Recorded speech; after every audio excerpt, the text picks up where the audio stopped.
ಕೆಟ್ಟೋಯ್ತಾ ನಿನಗೆ? ಏನು ಒಳ್ಳೆ ಹಬ್ಬ ಬುಸ್ಬಿಡ್ತಾ ಇದೆಯಲ್ಲ.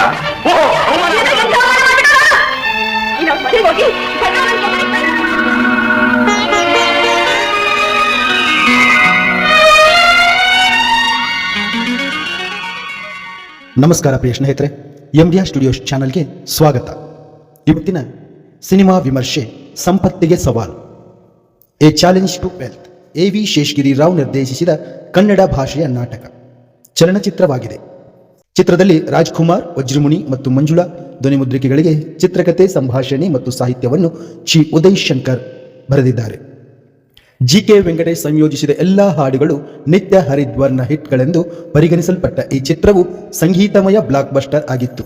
ಈ ಚಿತ್ರದ ಯಾರೇ ಕೂಗಾಡಲಿ ಹಾಡಿನೊಂದಿಗೆ ರಾಜ್ಕುಮಾರ್ ಹಿನ್ನೆಲೆ ಗಾಯಕರಾಗಿ ಜನಪ್ರಿಯರಾದರು. ಇದು ಪ್ರೇಕ್ಷಕರಲ್ಲಿ ತ್ವರಿತ ಹಿಟ್ ಆಯಿತು. ನಂತರ ಅವರು ತಮ್ಮ ಚಿತ್ರಗಳಿಗೆ ನಿಯಮಿತವಾಗಿ ಹಾಡುವುದನ್ನು ಮುಂದುವರಿಸಿದರು. ಈ ಚಿತ್ರವನ್ನು 1975ರಲ್ಲಿ ತೆಲುಗಿನಲ್ಲಿ ಚಲಂ ನಟಿಸಿದ ತೋಟ ರಾಮುಡು ಎಂಬ ಹೆಸರಿನಲ್ಲಿ, 1975ರಲ್ಲಿ ತಮಿಳಿನಲ್ಲಿ ಶಿವಕುಮಾರ್ ನಟಿಸಿದ ಪುದು ಪೆಲ್ಲಂ ಎಂಬ ಹೆಸರಿನಲ್ಲಿ ಮತ್ತು 1976ರಲ್ಲಿ ಮಲಯಾಳಂನಲ್ಲಿ ಪ್ರೇಮ್ ನಜೀರ್ ನಟಿಸಿದ ತೆಮ್ಮಡಿ ವೆಲ್ಲಪ್ಪನ್ ಎಂಬ ಹೆಸರಿನಲ್ಲಿ ರಿಮೇಕ್ ಮಾಡಲಾಯಿತು. ಇದು ಸ್ಕೂಲ್ ಮಾಸ್ಟರ್ ನಂತರ ದಕ್ಷಿಣ ಭಾರತದ ಇತರ 3 ಭಾಷೆಗಳಲ್ಲಿ ರಿಮೇಕ್ ಆದ ಎರಡನೇ ಕನ್ನಡ ಚಲನಚಿತ್ರವಾಗಿದೆ. ಮಂಜುಳಾ ತೆಲುಗು ಮತ್ತು ತಮಿಳು ಎರಡೂ ಆವೃತ್ತಿಗಳಲ್ಲಿ ತಮ್ಮ ಪಾತ್ರವನ್ನು ಪುನರಾವರ್ತಿಸಿದರು. ಇದು ಆ ಎರಡೂ ಭಾಷೆಗಳಲ್ಲಿ ಅವರ ಚೊಚ್ಚಲ ಪ್ರವೇಶವೂ ಆಗಿತ್ತು. ಈ ಚಿತ್ರದ ಕಥಾವಸ್ತು ಮರ ಕಡಿಯುವನೊಬ್ಬ ಮರ ಕಡಿಯುವುದರೊಂದಿಗೆ ಪ್ರಾರಂಭವಾಗುತ್ತದೆ. ಅವನು ಹಳ್ಳಿಯ ಜಮೀನುದಾರ ಸಿದ್ದಪ್ಪ ವಜ್ರಮುನಿ ಬಳಿ ಕೆಲಸ ಮಾಡುತ್ತಾನೆ. ಆ ಮರವು ಕಾಂಡದ ಮೇಲೆ ಮುರಿದು ಅವನ ಮೇಲೆ ಬಿದ್ದು ತಕ್ಷಣವೇ ಅವನು ಸಾಯುತ್ತಾನೆ.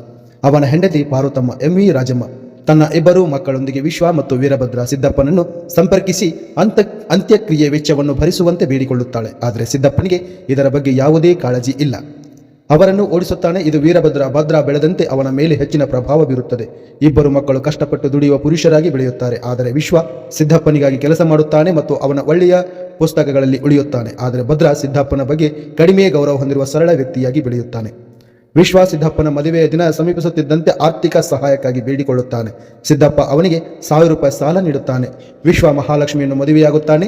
ಮತ್ತೊಂದೆಡೆ ಭದ್ರ ಸಿದ್ದಪ್ಪ ಮತ್ತು ಅವನ ಮಗಳು ದುರ್ಗಾ ಮಂಜುಳಾ ಮತ್ತು ಅವನ ಲೆಕ್ಕ ಪರಿಶೋಧಕ ಪುಟ್ಟಪ್ಪ ಬಾಲಕೃಷ್ಣರನ್ನು ತನಗೆ ಸಿಕ್ಕ ಪ್ರತಿಯೊಂದು ಅವಕಾಶದಲ್ಲೂ ಕೋಪಗೊಳಿಸುತ್ತಾನೆ. ಒಂದು ಹಬ್ಬದ ಸಮಾರಂಭದಲ್ಲಿ ಊರಿನ ಸಭೆಯ ಮುಂದೆ ಸಿದ್ದಪ್ಪನನ್ನು ಅವಮಾನಿಸುತ್ತಾನೆ. ಆದರೆ ಅದು ಅವರಿಗೆ ಇಷ್ಟವಾಗುವುದಿಲ್ಲ. ಇನ್ನೊಂದು ಸಂದರ್ಭದಲ್ಲಿ ಕುಡುಗೋಲು ಬಳಸಿ ದುರ್ಗೆಯ ಕೂದಲಿನ ಕೆಲವು ಎಳೆಗಳನ್ನು ಕತ್ತರಿಸುತ್ತಾನೆ. ಸಿದ್ದಪ್ಪ ತನ್ನ ಮಗಳು ದುರ್ಗೆಯನ್ನು ಕಿರುಕುಳ ಮಾಡಿದ್ದಾಳೆಂದು ಭದ್ರ ತಾಯಿ ಮತ್ತು ಸಹೋದರನಿಗೆ ತಿಳಿಸುತ್ತಾನೆ. ಇದರಿಂದ ಕೋಪಗೊಂಡ ವಿಶ್ವ ಭದ್ರನನ್ನು ಮನೆಯಿಂದ ಹೊರಗೆ ಓಡಿಸುತ್ತಾನೆ. ಭದ್ರ ಸಿದ್ದಪ್ಪನ ಮನೆಗೆ ಪ್ರವೇಶಿಸಿ ಅವನ ಸಮ್ಮುಖದಲ್ಲಿ ದುರ್ಗೆಯನ್ನು ನಿಜವಾಗಿಯೂ ಕಿರುಕುಳ ಮಾಡುವುದಾಗಿ ಬೆದರಿಕೆ ಹಾಕುತ್ತಾನೆ. ಆದಾಗ್ಯೂ ಅವನು ಅವಳನ್ನು ಹಾನಿಯಾಗದಂತೆ ಬಿಟ್ಟು ಹೊರಗೆ ಹೋಗುತ್ತಾನೆ.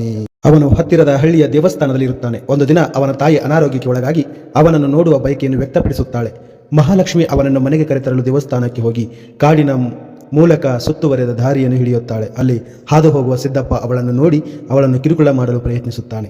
ಅವಳ ಕಿರುಚಾಟ ಭದ್ರನನ್ನು ಅವನು ಸಿದ್ದಪ್ಪನೊಂದಿಗೆ ಮುಷ್ಟಿ ಕಾಳಗಕ್ಕೆ ಇಳಿದು ಅವನನ್ನು ಕಪ್ಪು ಮತ್ತು ನೀಲಿ ಬಣ್ಣದಲ್ಲಿ ಹೊಡೆಯುವಲ್ಲಿ ಕೊನೆಗೊಳ್ಳುತ್ತಾನೆ. ದುರ್ಗೆಗೆ ಹೊಸ ಮದುವೆಯ ಪ್ರಸ್ತಾವ ಬರುತ್ತಿದ್ದಂತೆ ಅವಳು ತನ್ನ ತಂದೆಗೆ ಭದ್ರನ ಮೇಲಿನ ತನ್ನ ಪ್ರಣಯ ಭಾವನೆಗಳನ್ನು ಒಪ್ಪಿಕೊಳ್ಳುತ್ತಾಳೆ. ಕೋಪಗೊಂಡ ಸಿದ್ದಪ್ಪ ಅವಳ ಮುಖಕ್ಕೆ ಹೊಡೆದ ನಂತರ ಅವಳು ದೇವಸ್ಥಾನದಲ್ಲಿ ಭದ್ರನ ಬಳಿಗೆ ಓಡಿ ಹೋಗಿ ತನ್ನ ಭಾವನೆಗಳನ್ನು ಅವನಿಗೆ ಹೇಳುತ್ತಾಳೆ. ಅವನು ಆರಂಭದಲ್ಲಿ ಇಷ್ಟವಿರಲಿಲ್ಲ, ಆದರೆ ಅವನು ಅವಳಿಗೆ ಪ್ರತಿಯಾಗಿ ಪ್ರತಿಕ್ರಿಯಿಸುತ್ತಾನೆ. ಸುದ್ದಿ ಕೇಳಿದ ಸಿದ್ದಪ್ಪ ವಿಶ್ವನನ್ನು ರಿವಾಲ್ವರ್ನಿಂದ ಬೆದರಿಸಲು ಕಳುಹಿಸುತ್ತಾನೆ. ಅದನ್ನು ಇಳಿಸಲಾಗದೆ ಎಂದು ಹೇಳುತ್ತಾನೆ. ಆದರೆ ವಿಶ್ವನಿಗೆ ತಿಳಿಯದೆ ಅದನ್ನು ಮೊದಲೇ ಒಂದೇ ಗುಂಡಿನಿಂದ ತುಂಬಿಸಿದ್ದಾನೆ. 2 ಸಹೋದರರ ನಡುವೆ ವಾಗ್ವಾದ ನಡೆಯುತ್ತಿದ್ದಂತೆ ಮಹಾಲಕ್ಷ್ಮಿ ಸ್ಥಳ ತಲುಪುತ್ತಾಳೆ. ಅನುಮಾನವಿಲ್ಲದ ವಿಶ್ವ ಹಾರಿಸಿದ ಗುಂಡಿನಿಂದ ಭದ್ರನನ್ನು ರಕ್ಷಿಸಲು ಪ್ರಯತ್ನಿಸುತ್ತಿರುವಾಗ ಅವಳ ಎಡಭುಜಕ್ಕೆ ಪೆಟ್ಟಾಗುತ್ತದೆ. ಕೋಪಗೊಂಡ ಭದ್ರ ಸಿದ್ದಪ್ಪನನ್ನು ಹಿಂಬಾಲಿಸಿ ಅವನೊಂದಿಗೆ ಮತ್ತೊಂದು ಮುಷ್ಟಿ ಜಗಳಕ್ಕೆ ಇಳಿಯುತ್ತಾನೆ. ಅವನು ಕೊಡಲಿಯಿಂದ ಹೊಡೆಯಲು ಹೊರಟಾಗ ಪೊಲೀಸರು ಸ್ಥಳಕ್ಕೆ ಬಂದು ಸಿದ್ದಪ್ಪನನ್ನು ಅಪರಾಧಿ ಕೊಲೆಗಾಗಿ ಬಂಧಿಸುತ್ತಾರೆ. ಸಿದ್ದಪ್ಪ ಹೊರಡುವ ಮೊದಲು ತನ್ನ ಮಗಳನ್ನು ಭದ್ರನಿಗೆ ಒಪ್ಪಿಸಿ ಅಲ್ಲಿಂದ ಹೊರಡುತ್ತಾನೆ. ಇದು ಸಂಪತ್ತಿಗೆ ಸವಾಲ್ ಚಿತ್ರದ ಕಥಾವಸ್ತು. ಈ ಕಥೆಯನ್ನು ಎಷ್ಟು ಸುಂದರವಾಗಿ ಚಿತ್ರಕಥೆಯನ್ನ ಮಾಡಿದ್ದಾರೆ ನಮ್ಮ ನಿರ್ದೇಶಕರು. ಇದರಲ್ಲಿ ಬರ್ತಕ್ಕಂಥ ಹಾಡುಗಳು ತುಂಬ ಚೆನ್ನಾಗಿವೆ. ವೀರಭದ್ರನಾಗಿ ರಾಜ್ಕುಮಾರ್, ದುರ್ಗಾ ಪಾತ್ರದಲ್ಲಿ ಮಂಜುಳಾ, ಸಿದ್ದಪ್ಪನಾಗಿ ವಜ್ರಮುನಿ, ಪುಟ್ಟಪ್ಪ ಪಾತ್ರದಲ್ಲಿ ಬಾಲಕೃಷ್ಣ, ಪಾರ್ವತಿ ಪಾತ್ರದಲ್ಲಿ MV ರಾಜಮ್ಮ, ಮಹಾಲಕ್ಷ್ಮಿಯಾಗಿ CK ಕಲಾವತಿ, ಉಮಾಪತಿಯವರ ಪತ್ನಿ ಸುಬ್ಬಲಕ್ಷ್ಮಿಯಾಗಿ ಬಿಜಯ, ಜಯಮ್ಮ, ಸೂರ್ಯಕುಮಾರಿ, ವಿಶ್ವ ಪಾತ್ರದಲ್ಲಿ ರಾಜಾಶಂಕರ್, ದೇವಾಲಯದಲ್ಲಿ ಅರ್ಚಕರಾಗಿ HR ಶಾಸ್ತ್ರಿ, ಪುಟ್ಟಪ್ಪನ ಮಗನಾದ ಉಮಾಪತಿಯಾಗಿ ಜೋಕರ್ ಶ್ಯಾಮ್, ಕಿಟ್ಟಪ್ಪ ಪಾತ್ರದಲ್ಲಿ MS ಸತ್ಯ, B ಹನುಮಂತಾಚಾರ್, ಶನಿ ಮಹಾದೇವಪ್ಪ, ಚೆನ್ನಜ್ಜ ಪಾತ್ರದಲ್ಲಿ ಹಾಸ್ಯನಟ ಗುಗ್ಗು, ತಿಪಟೂರು ಸಿದ್ದರಾಮಯ್ಯ, ನಾರಾಯಣ್, ಯಲ್ಲಪ್ಪ, ಮಾಸ್ಟರ್ ಹೇಮಚಂದ್ರ, ಮಾಸ್ಟರ್ ಭರತ್, ಚಂದ್ರಶೇಖರ್ ಅತಿಥಿ ಪಾತ್ರದಲ್ಲಿ ಕಾಣಿಸಿಕೊಂಡಿದ್ದಾರೆ. ಹರ್ಷವರ್ಧನ್ ರಾವ್ ಅತಿಥಿ ಪಾತ್ರದಲ್ಲಿ ಕಾಣಿಸಿಕೊಂಡಿದ್ದಾರೆ. ಹೀಗೆ ಚಲನಚಿತ್ರದ ಪಾತ್ರಧಾರಿಗಳು ತಮಗೆ ಕೊಟ್ಟ ಪಾತ್ರವನ್ನ ಅಚ್ಚುಕಟ್ಟಾಗಿ ನಿರ್ವಹಿಸಿದ್ದಾರೆ. ಪಿ ದುತ್ತರ್ಗಿಯವರ ನಾಟಕ ಸಾಹುಕಾರನನ್ನು ಚಲನಚಿತ್ರವಾಗಿ ಪರಿವರ್ತಿಸುವ ಹಲವು ಪ್ರಯತ್ನಗಳು ವಿಫಲವಾದ ನಂತರ ನಿರ್ಮಾಪಕಿ ಪಾರ್ವತಮ್ಮ ರಾಜ್ಕುಮಾರ್ ಆಸಕ್ತಿ ವಹಿಸಿದರು. ಆ ಸಮಯದಲ್ಲಿ ಕನಕಪುರದಲ್ಲಿ ಪ್ರದರ್ಶಿಸಲಾದ ನಾಟಕವನ್ನು ವೀಕ್ಷಿಸಲು ಮತ್ತು ಅವರ ಅಭಿಪ್ರಾಯವನ್ನು ತನಗೆ ತಿಳಿಸಲು ಅವರು ಚಿತ್ರಕಥೆಗಾರ ಮತ್ತು ರಾಜ್ಕುಮಾರ್ ಅವರ ಆಗಾಗ್ಗೆ ಸಹಯೋಗಿ ಚಿ ಉದಯಶಂಕರ್ ಅವರನ್ನು ಕೇಳಿಕೊಂಡರು. ಕಥಾವಸ್ತುವಿನಿಂದ ಸಂತೋಷಗೊಂಡ ಇಬ್ಬರು ಯೋಜನೆಯೊಂದಿಗೆ ಮುಂದುವರಿಯುತ್ತಾರೆ ಮತ್ತು ರಾಜ್ಕುಮಾರ್ ನಾಯಕನ ಪಾತ್ರವನ್ನು ನಿರ್ವಹಿಸುತ್ತಾರೆ. ಚಿ ಉದಯಶಂಕರ್ ಚಿತ್ರಕಥೆಯನ್ನು ಬರೆಯುತ್ತಾರೆ. ರಾಜ್ಕುಮಾರ್ ಅವರ ಒತ್ತಾಯದ ಮೇರೆಗೆ ವಜ್ರಮುನಿಯನ್ನು ಮನೆಯ ಮಾಲೀಕ ಸಿದ್ದಪ್ಪ ಪಾತ್ರಕ್ಕೆ ಆಯ್ಕೆ ಮಾಡಲಾಯಿತು.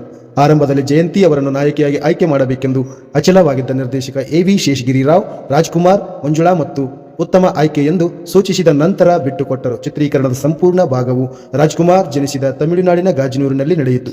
ನಿರ್ಮಾಣದ ನಂತರ ಹಂತದಲ್ಲಿ ಚಿತ್ರದ ಕೆಲವು ಸನ್ನಿವೇಶಗಳ ಬಗ್ಗೆ ನಿರ್ಮಾಪಕರು ಅತೃಪ್ತರಾಗಿದ್ದರು. ಇದರಿಂದಾಗಿ ಆ ಸನ್ನಿವೇಶಗಳನ್ನು ಮತ್ತೆ ಅಲ್ಲಿಯೇ ಚಿತ್ರೀಕರಿಸಬೇಕಾಯಿತು. ಯಾರೇ ಕೂಗಾಡಲಿ ಹಾಡನ್ನು ಮೂಲತಃ ಪಿ.ಬಿ. ಶ್ರೀನಿವಾಸ್ ಹಾಡಲು ಉದ್ದೇಶಿಸಲಾಗಿತ್ತು. ಆದಾಗ್ಯೂ ಅವರ ಅಲಭ್ಯತೆಯ ನೇತೃತ್ವದ ಸಂಯೋಜಕ ಜಿ.ಕೆ. ವೆಂಕಟೇಶ್ ರವರು ರಾಜ್ಕುಮಾರ್ ಹಾಡಬೇಕೆಂದು ಸೂಚಿಸಿದರು. ಇದಾದ ನಂತರ ರಾಜ್ಕುಮಾರ್ ಪೂರ್ಣ ಪ್ರಮಾಣದ ಹಿನ್ನೆಲೆ ಗಾಯಕರಾದರು. ಹಾಡಿನ ಬಹುಪಾಲು ಭಾಗದಲ್ಲಿ ಇದನ್ನು ರಾಜ್ಕುಮಾರ್ ಎಮ್ಮೆಯ ಮೇಲೆ ಕುಳಿತಿರುವಂತೆ ಚಿತ್ರೀಕರಿಸಲಾಗಿದೆ.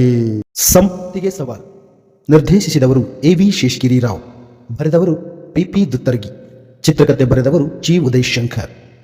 ಬಿ.ಪಿ. ದುತ್ತರ್ಗಿಯವರ ಸಾಹುಕಾರ ನಾಟಕ ಆಧರಿಸಿದೆ. ನಿರ್ಮಿಸಿದವರು ಎ.ಎನ್. ಮೂರ್ತಿ, ನಟಿಸಿದವರು ಡಾಕ್ಟರ್ ರಾಜ್ಕುಮಾರ್, ವಜ್ರಮುನಿ, ಮಂಜುಳಾ, ಎಂ.ವಿ. ರಾಜಮ್ಮ, ರಾಜಾನಂದ್ ಹೀಗೆ ಹಲವು ಕಲಾವಿದರು ಈ ಚಿತ್ರದಲ್ಲಿ ಪಾತ್ರವನ್ನು ನಿರ್ವಹಿಸಿದ್ದಾರೆ. ಛಾಯಾಗ್ರಹಣ ಆರ್. ಚಿಟ್ಟಿ ಬಾಬು, ಸಂಪಾದಿಸಿದವರು ಪಿ. ಭಕ್ತವತ್ಸಲಂ, ಸಂಗೀತ ನೀಡಿದವರು ಜಿ.ಕೆ. ವೆಂಕಟೇಶ್. ನಿರ್ಮಾಣ ಕಂಪನಿ ಪದ್ಮಶ್ರೀ ಎಂಟರ್ಪ್ರೈಸಸ್, ವಿತರಿಸಿದವರು ಪದ್ಮಶ್ರೀ ಪಿಕ್ಚರ್ಸ್. ಬಿಡುಗಡೆ ದಿನಾಂಕ 1974. ಚಾಲನೆಯ ಸಮಯ 148 ನಿಮಿಷಗಳು. ದೇಶ ಭಾರತ, ಭಾಷೆ ಕನ್ನಡ. ಪ್ರಿಯ ಸ್ನೇಹಿತರೆ, ಈ ಮಾಹಿತಿ ನಿಮಗೆ ಇಷ್ಟ ಆಗಿದ್ರೆ ಈ ನಮ್ಮ ಚಾನಲ್ನ ಲೈಕ್ ಮಾಡಿ, ಶೇರ್ ಮಾಡಿ, ಕಮೆಂಟ್ ಮಾಡಿ. ನೀವಿನ್ನು ನಮ್ಮ ಚಾನಲ್ನ ಸಬ್ಸ್ಕ್ರೈಬ್ ಮಾಡ್ಕೊಂಡಿಲ್ಲ ಅಂದ್ರೆ ದಯವಿಟ್ಟು ಸಬ್ಸ್ಕ್ರೈಬ್ ಮಾಡ್ಕೊಳ್ಳಿ ಅಂತ ಕೇಳ್ತಾ ಮತ್ತೆ ಮುಂದಿನ ಚಿತ್ರ ವಿಮರ್ಶೆಯೊಂದಿಗೆ ಭೇಟಿಯಾಗ್ತೀನಿ. ಗುಣದಲ್ಲಿ ನೀ ಉಪಕಾರಿ, ಮಾನವಗೆ ನೀ ಸಹಕಾರಿ, ಉಪಕಾರವ ಮಾಡಲಾರ, ಮಾಡಿದರೆ ಸೈರಿಸಲಾರ.